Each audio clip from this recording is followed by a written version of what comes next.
ក្រុមហ៊ុនចុះបញ្ជីលើប្រព័ន្ធចុះបញ្ជីពាណិជ្ជកម្មរួចហើយប៉ុន្តែមិនដឹងថាតើត្រូវធ្វើដូចម្តេចដើម្បីយកព័ត៌មានក្រុមហ៊ុនទាំងនោះមកគ្រប់គ្រងតាមគណនី Cambridge របស់លោកអ្នកកុំបារម្ភថ្ងៃនេះខ្ញុំនឹងបង្ហាញពីរបៀបទាមទារកម្មសិទ្ធិគណនីដើម្បីទាញយកព័ត៌មានក្រុមហ៊ុនរបស់អ្នកមកគ្រប់គ្រងក្រោមគណនី Cambridge របស់អ្នកនៅពេលចូលទៅកាន់ប្រព័ន្ធរួចសូមចុចទេសិទ្ធិគ្រប់គ្រងបន្ទាប់មកចុចទាមទារកម្មសិទ្ធិគណនីរួចសូមបញ្ចូលឈ្មោះអ្នកប្រើប្រាស់និងពាក្យសម្ងាត់ដែលលោកស្រីធ្លាប់ប្រើប្រាស់រួចចុចបញ្ជូនបន្ទាប់ពីនោះសូមផ្ទៀងផ្ទាត់បញ្ជីក្រុមហ៊ុនដែលបានបង្ហាញហើយចុចទាមទារកម្មសិទ្ធិជាការស្រេចចុះប្រសិនបើមានគណនីចាស់ច្រើនក្នុងករណីលោកស្រីមានគណនីចាស់ច្រើនលើប្រព័ន្ធចុះបញ្ជីពាណិជ្ជកម្មលោកស្រីអាចស្នើសុំទាមទារកម្មសិទ្ធិគណនី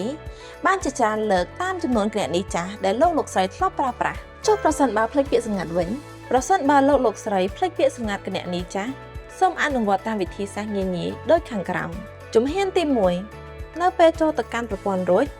សូមចុចផ្ទេរសិទ្ធិគ្រប់គ្រងបន្ទាប់មកចុចទាមទារកម្មសិទ្ធិគណនីរួចសូមចុចលើពាក្យកំណត់លេខសម្ងាត់ឡើងវិញ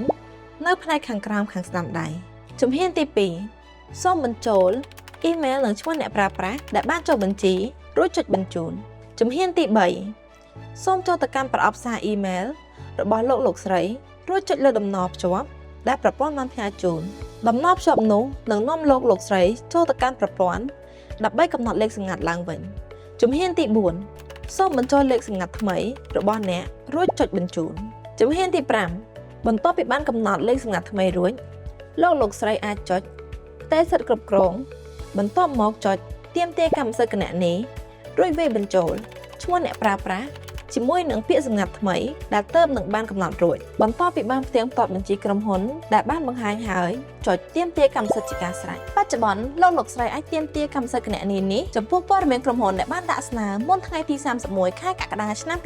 2026ដោយឡែកសម្រាប់ក្រុមហ៊ុនដែលបានដាក់ស្នើចាប់ពីថ្ងៃទី31ខែកក្កដាឆ្នាំ2026តទៅព័ត៌មានក្រុមហ៊ុននឹងត្រូវបានភ្ជាប់ទៅនឹងគណនី Cambridge Key របស់លោកស្រីដោយស្វ័យប្រវត្តិក្នុងកំឡុងពេលឆាប់ខាងមុខនេះតាមរយៈការជួយដំណឹងផ្សេងទៀត Cambridge Key គណនីតែមួយសម្រាប់ការគ្រប់គ្រងព័ត៌មានក្រុមហ៊ុនរបស់លោកស្រីកាន់តែងាយស្រួលសុវត្ថិភាពនិងប្រកបដោយប្រសិទ្ធភាព